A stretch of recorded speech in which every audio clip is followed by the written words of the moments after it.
as the original and the first sovereign owners of this land.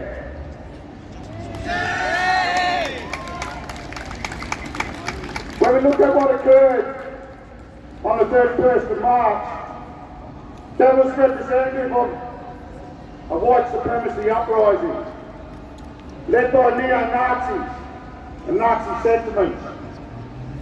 And for a lot of Australians, they've got to realise where they're putting all this emphasis now on the mass so-called immigration of the other ethnic groups, that they're all illegal citizens. And they need to recognise that when they come here into our country, for all those that have been here since 1788 to now, they become complicit in crimes of injustice that have been committed against First Nations people. And when they buy into the real estate systems and the property systems and the mining industries, they're generating proceeds of crime, proceeds that our people haven't approved them to benefit from. So on the 31st of March, when we've seen this mass uprising of white supremacists around this country supporting neo-Nazis, and the disgusting displays that occurred down on Camp Sovereignty in Victoria, it's outrageous to see that governments are allowing them to do this. And as the brother said, just before Brother Sam, following that, and following the big protests up here that occurred in this same place, Brisbane, and Brother Coco's attempts with a few others to protest against them, they didn't arrest not one of those white supremacist or Nazi supporters. They went straight for the black brother to arrest him, the only man arrested in Brisbane. Within about a half an hour of that arrest, a contingent of non-local Queensland Police Service officers arrived on our place at Gympie, Chudungaree in Jerrabah. They arrived there to remove the flag posts that we as a people decided to erect for ourselves on our ancient land. We don't just fly the Aboriginal flag and the Torres Strait Islander flag, but we fly the Palestinian people's flag, and we fly the Kanaki people's flag. Because we as a people, we condemn all forms of colonial violence. We condemn all forms of terrorism, and we condemn all forms of genocide. When we look at this country, genocide is continuing. All we need to have a good look at is the use of the adult criminal justice system. And within those institutions, it's our young people that are the majority. They're disproportionately overrepresented in these places that they incarcerate our young to as prisoners of war. We need to see major justice reforms occur in this country.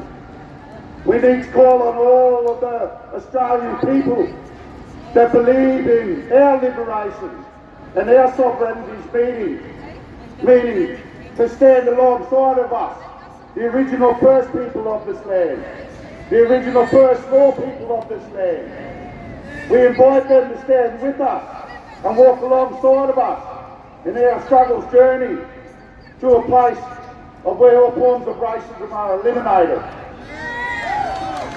where our First Nation sovereignty is re-liberated. We are the rightful owners of this land.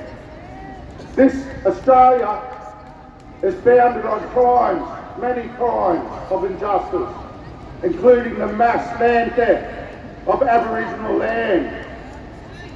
And until they allow a process to occur, which is on our terms and conditions, to reform all laws that reflect racist injustice, all Australians will remain complicit in the crimes of genocide that are continuing to be facilitated against us First People.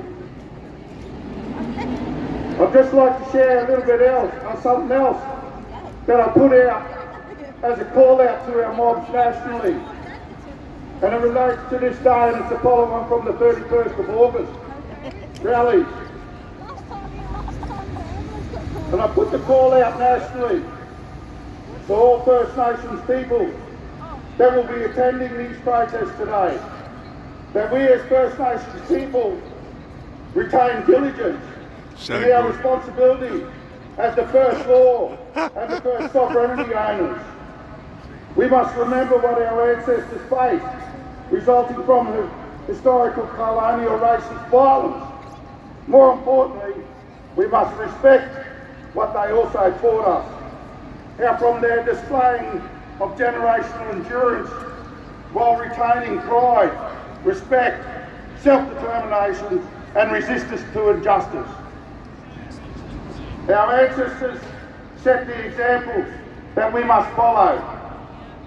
Like them, we must display the highest standards of cultural principled discipline, restraining ourselves from using any forms of racist derogatory language, obscenities, and any forms of lateral or overt violence.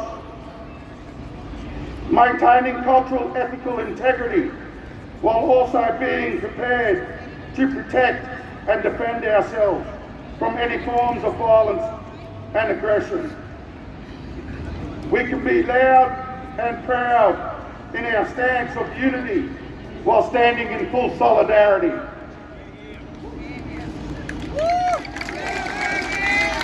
Any